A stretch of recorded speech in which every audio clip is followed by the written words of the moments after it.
Ah, yeah, citizens of the world, this is Thiago from Real Life English, where our mission is to guide you beyond the classroom to live your English, to help you speak confident, natural English, connect to the world, and actually use English as the doorway to your greatest life. I'm joined in the global studio today once again by the one and only 𝗏𝗧. Hey, 𝗏𝗧. Hey, Thiago. Hey, everyone. How's it going? Is it good to talk to you again, to see you again? Yeah, it's good to be here. It's good to talk with you. Yeah, I'm good. All good on my side. Yeah. 𝗏𝗧, we have a little surprise for our listeners today because we're going to be playing a little game, right? Mm-hmm. Do you want to explain what the game is about? Sure. So the game we're playing is called Would You Rather? And basically, you're given two options. You have to choose between two sometimes ridiculous options, or sometimes it's like really hard to decide if you'd rather do one thing or the other thing. And so this game is meant to make you think. Sometimes it's really funny and sometimes it's really deep because you really have to think about the answer you would give if you only had two options. You only had two things to choose from. So yeah, it's going to be fun. Yeah, it is. And this is a great structure, actually. Would you rather A or B? And then you can answer, I would rather A, I would rather B. And well, let's get started with a question for you guys out there who are listening or watching us here. Think about it. Would you rather have no internet access at all for 1 month or be without your phone for 1 year? Think about it. Remember, no internet access at all on any device for 1 month or be without your phone for 1 year. Think about it, and if you feel like it, can maybe, if you're watching us on YouTube, leave us a comment here with your answer, all right? If you're watching us here on YouTube, come on, guys, subscribe to the channel because every week we put out a new podcast episode to help you go from feeling like a lost, insecure English learner to becoming a confident, natural English speaker. So hit that subscribe button and bell down below in order not to miss one single new episode. Now, let's get started with the game. I'm excited, 𝗏𝗧. Are you excited? I am. All right. So I'm going to let you do the honors. Go ahead. Ask me the first question. Let's see. Okay. So this one is, I thought about you. I thought about your interests when we came up with this question. But would you rather sing like Axl Rose in the 90s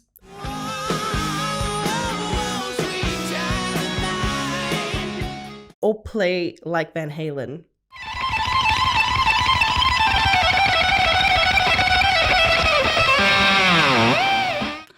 Ooh, I love that question. It is so hard to answer. It's so you. Wow. Look at that. Is it tough? Is it a toughie? It is a toughie for me. Yeah, because I'm such a huge fan of both guys. Yeah.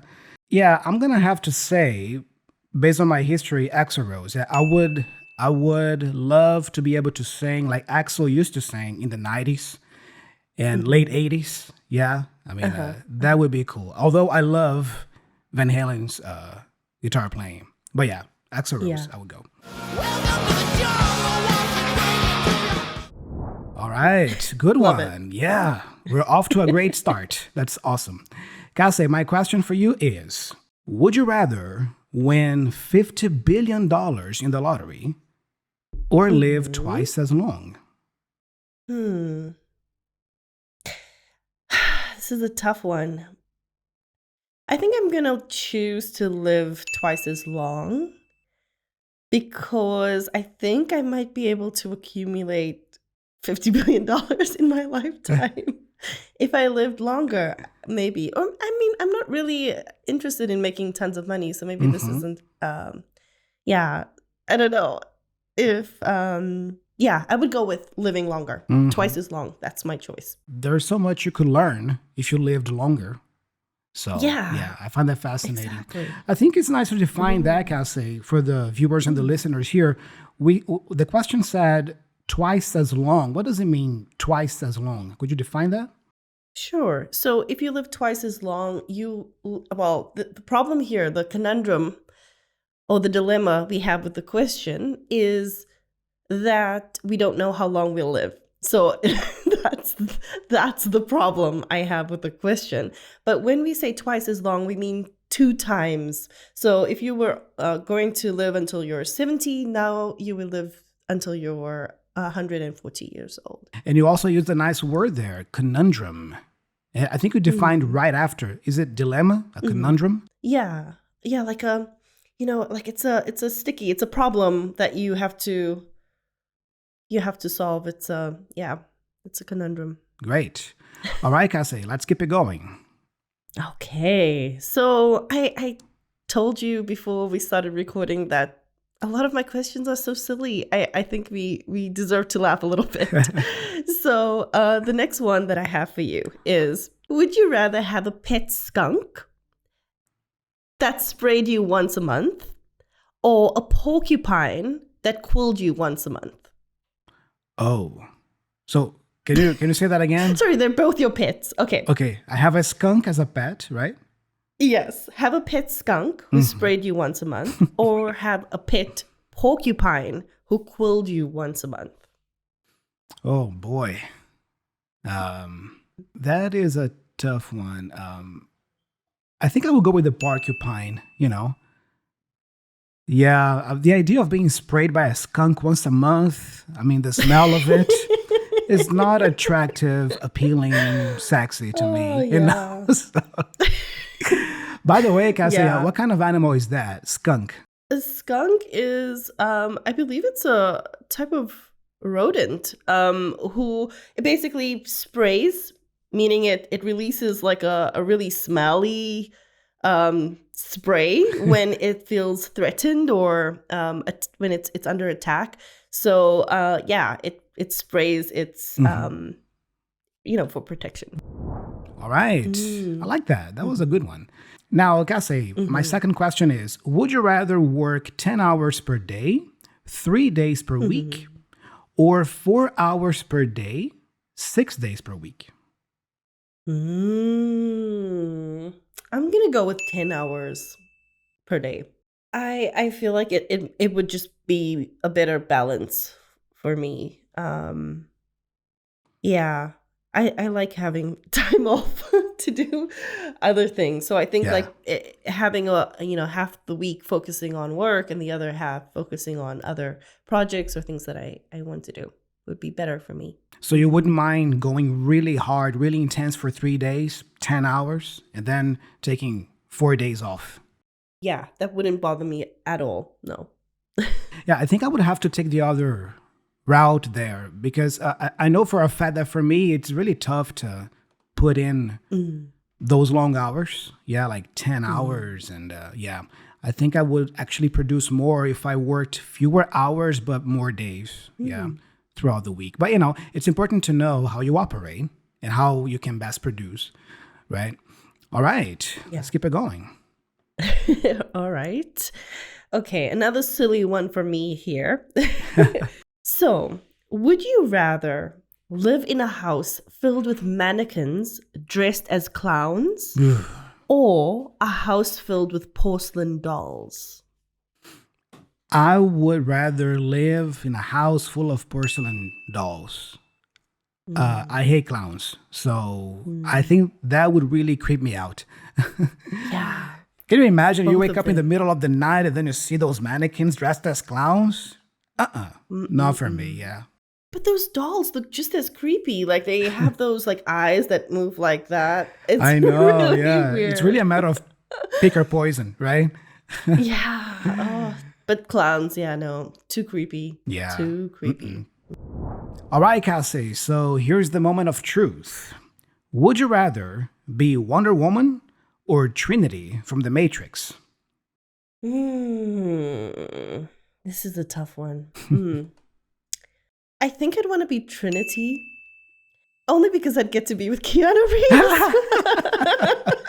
Only. That's the only reason. Like if it wasn't for that reason, I would choose Wonder Woman. I think Keanu's awesome.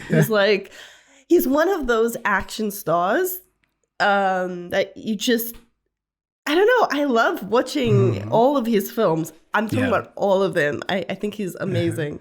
He's not like an exceptionally, dramatic actor. He's very one note, but so lovable. I think he's awesome. great. I really like him too. Yeah. All right.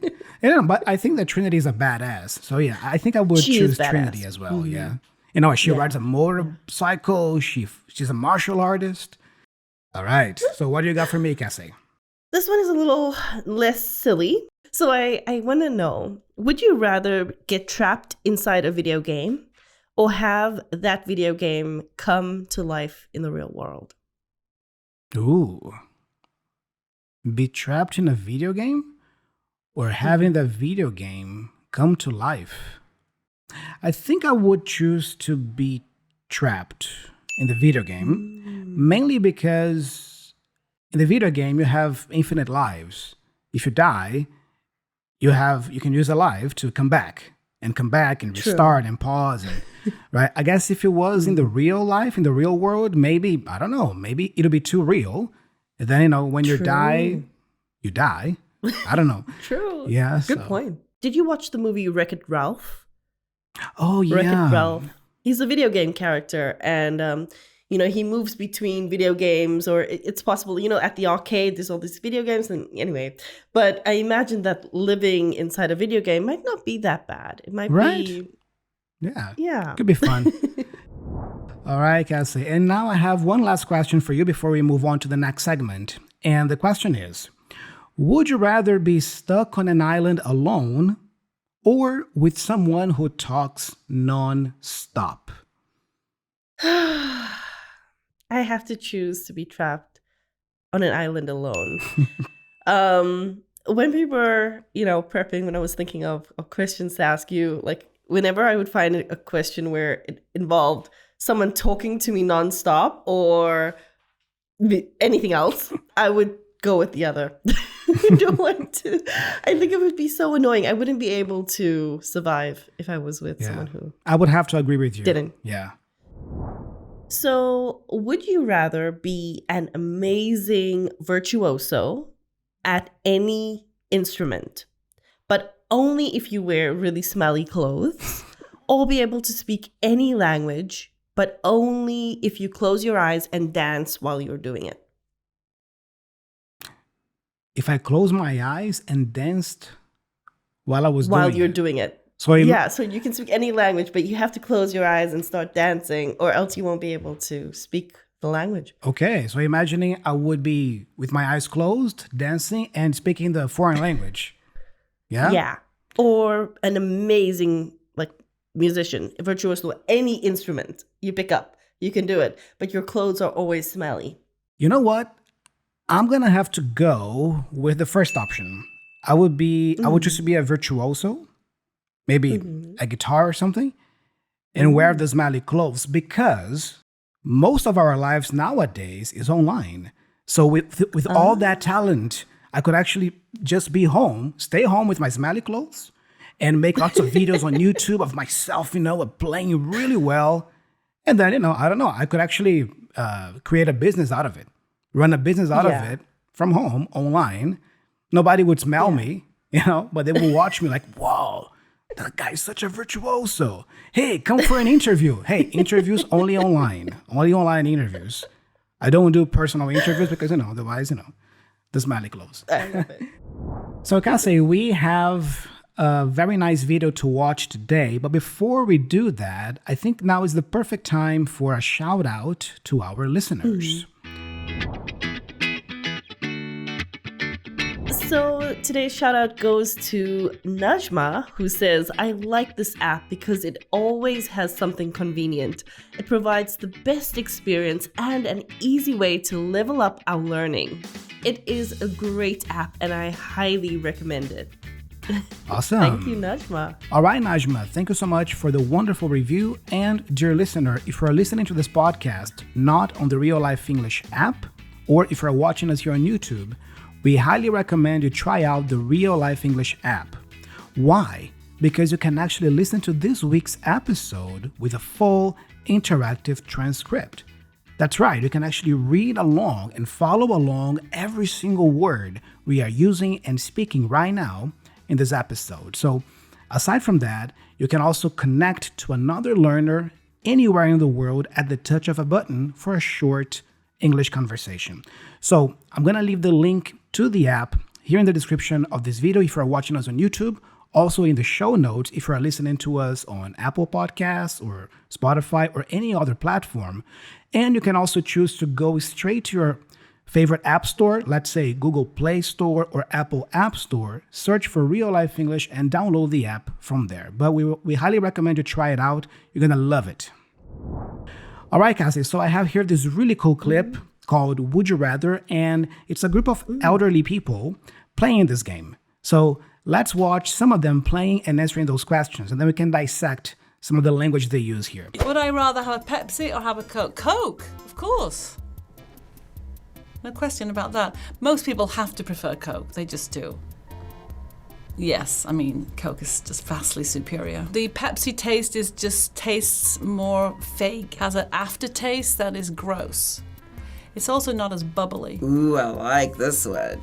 Be James Bond, 007. Be Doctor Who, James Bond, that's my guy. I do like Daniel Craig because he's kind of rugged and, but yeah, Sean Connery, that's my favorite. Would you rather be a cat, be a dog? Oh, not even a question. Dogs are cute and cuddly. Cats are a little on the edge of psycho.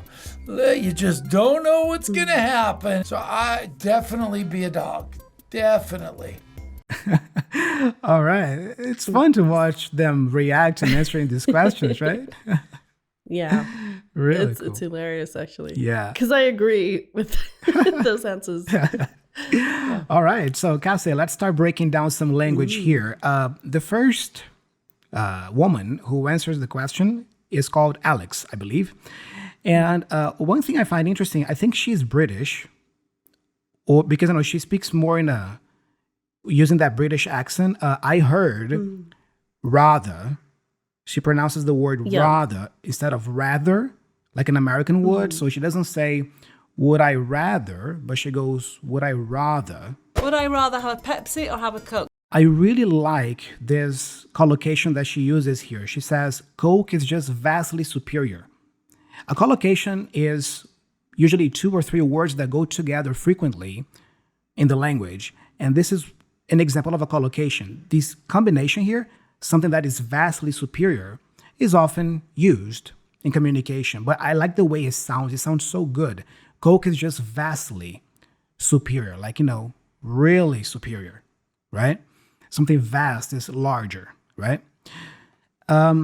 Cassie, she also uses a nice word here. She talks about the aftertaste that Pepsi has. What is the aftertaste? The aftertaste of something is sort of the taste that remains after you eat or drink something. So what she's saying is that after you drink Pepsi, it leaves a weird taste in your mouth. Generally, when we talk about an aftertaste, it could be pleasant or unpleasant, but in this case, she's definitely saying that it's a strange, bad taste. And she even calls it gross. If you call something gross, what's that? Disgusting. It's it's not a good taste. So if you describe a taste as gross, it means that obviously in your opinion it wasn't good, it wasn't satisfying, usually just not pleasant. And she also says that Pepsi is not as bubbly as Coke. What does that mean? A bubbly drink? Yeah, so there are many words that we can use for this type of, so when we think of bubbles, we think of like the gas that, when you open that bottle of Pepsi or bottle of Coke, it sort of fizzes to the top. So it's the bubbles that it creates. But when you drink it, it also has that bubbly taste on your tongue. You can actually feel the gas or the fizziness on your tongue when you drink it. All right, moving on to the next speaker here. I think her name is Gracelyn. And she had to choose between James Bond or Doctor Who. First of all, I like how she pronounces the number that James Bond has, 007, she says. 007. So it's not 007, but 007. And we also have a little bit of a connection there because of the letter L, double O. Can you guys hear it? Double O, low, 007. right? And she also uses a nice connected speech pattern here when she says, "'cause he's kinda." I do like Daniel Craig because he's kind of rugged. First of all, "'cause" is a common reduction for because. So, "'cause, because." And then he's kind of, she says, he's kinda. He's kinda. So the of there gets reduced to a schwa sound. So kinda. Because he's kind of rugged. Because he's kind of rugged. That's how she says it. I do like Daniel Craig because he's kind of rugged. What does that word mean, by the way, Cassie? Rugged, or when you call a man rugged? So when someone is rugged, they look kind of manly, kind of rough.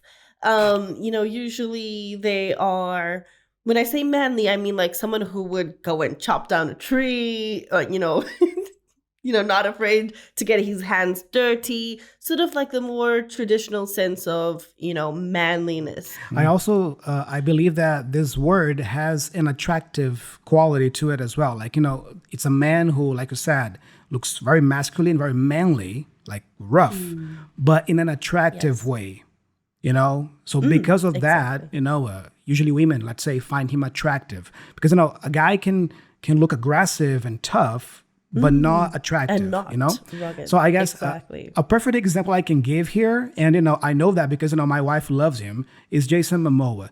Jason Momoa. I mean, I think he's a great example of a rugged man. He looks tough, but he looks attractive at the same time. Exactly. Yeah, just like Grace Lee Hines talking about Daniel Craig, who played James Bond. Yeah, he has that rugged look. Like, he looks tough, but attractive. All right, let's continue here. And Mark, he had to choose between being a cat or being a dog.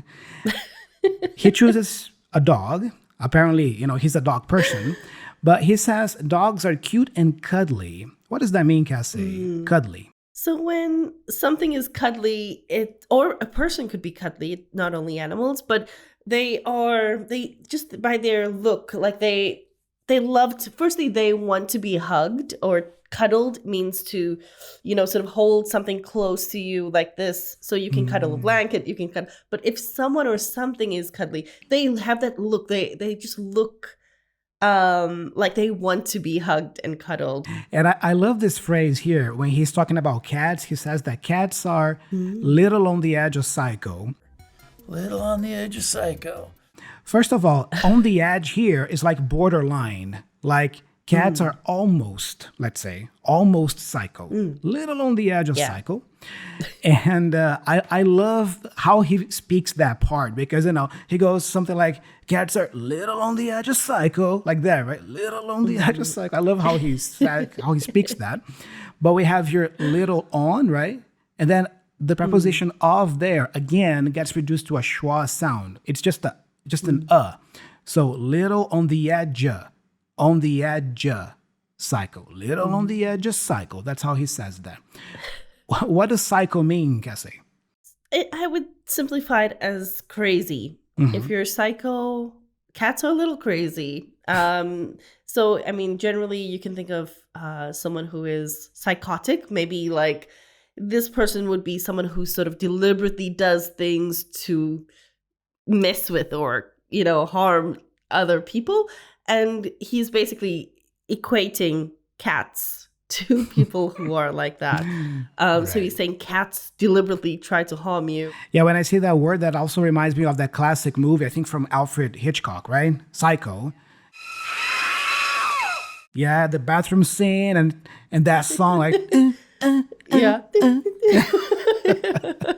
Another word that he uses here is definitely. I wanted to point out the pronunciation here because notice that he doesn't pronounce the T. He doesn't say definitely, nothing like that. Imagine there's no T there, and we just hear the N sound. Definitely, definitely. That's how he speaks it. Definitely be a dog.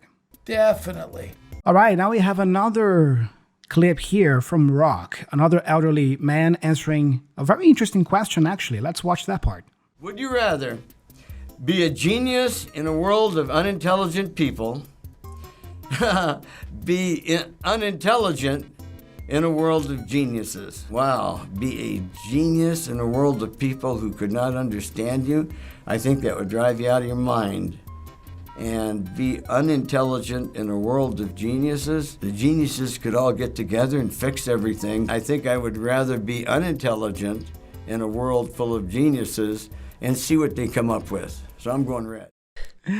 Nice, nice. One word he uses here, and it is from the question, is unintelligent. I love this word because unintelligent people is the same as maybe non-educated people or stupid people, dumb, right? Mm-hmm. But I love the fact that simply by adding the prefix un to the word intelligent, you form the opposite meaning. This is called word formation, by the way. So unintelligent means not intelligent. Also, I want to point out here the plural form of genius and how you pronounce it, because he says geniuses in the plural. So genius is singular, geniuses, plural. Similar cases, we have business, businesses. You see? Business, businesses, genius, geniuses. Can I say, what does it mean when something drives you out of your mind, as he says? So when something drives you out of your mind, basically what it means is it's causing you, it's sort of forcing you to be annoyed, and it's causing you frustration. It's causing you just general annoyance, I would say. Yeah, and again, we have another connected speech pattern there that is really common. He says outa. He doesn't say out of your mind, but outa. I think that would drive you out of your mind. Out of your mind. Mm-hmm. Drive you out of your mind, like that. And then finally, he uses a nice phrasal verb here, to come up with something. What does that mean, Cassie? Mm-hmm. So when we come up with anything, we sort of generate an idea or generate a solution to something. So if you come up with, the solution to a problem, you find the solution. Amazing. All right, so now it's time for the big challenge of the day. The question we have for you guys today is, of course, another would you rather question. Would you rather have a rewind button or a pause button on your life? Let me say that again. Would you rather have a rewind button, meaning you could go back in time, or a pause button on your life? So leave us a comment on YouTube with your answer, or send us an email at hello@reallifeglobal.com. We are looking forward to seeing what you guys come up with for this question. All right, and to conclude today's episode, we have a nice comment left on episode 339 here on YouTube, where we talked about the power of bilingualism. Actually, you and I did that episode together, Cassie, the benefits of being bilingual or multilingual. And the question we asked was, aside from English, what other language would you like to learn? We have here a comment from, I think, Amita or Armita. And Cassie, could you do the honors and read the comment for us? Sure. So Armita says, hello to the best teachers alive. I never thought that a channel on YouTube would be more efficient for mastering English as my second language compared to textbooks and taking private classes. This technique that you've been using for ages is literally magnificent. I would totally recommend this channel, plus Learn English with TV series, and of course your special app to everyone who has the idea of getting fluent in this language. Literally speechless. Your suggestions for learning a new language has helped me with learning other languages. Persian is my mother tongue, and I have been learning English, French, Spanish, Turkish, and Arabic. I am obsessed with language learning. Again, thanks a lot for your awesome channel. Oh, yeah.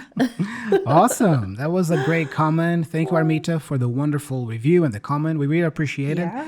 Glad to see that you have been enjoying the podcast here on YouTube. Yeah, and also, congrats. Well done on learning all of those languages. It's right? Amazing. Yeah, it is. I mean, I only speak 2 languages, guys, just Portuguese and English. So, Armita here is whoa, so many languages. All right, guys, that's all we have for you today. I hope you had as much fun as we did answering these would you rather questions today. And stay tuned for next week's episode, which is going to be a lot of fun and also bring you some tips and tricks to improve your English. All right.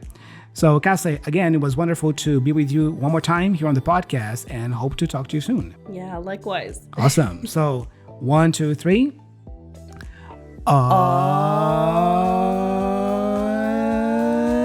Yeah. Yeah.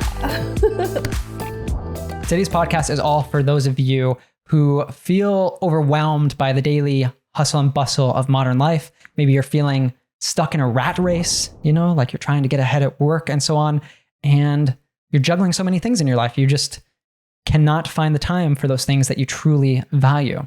Ooh, very nice, Ethan. Actually used a couple of words there. I would even call them buzzwords, actually, because they're so prominent nowadays.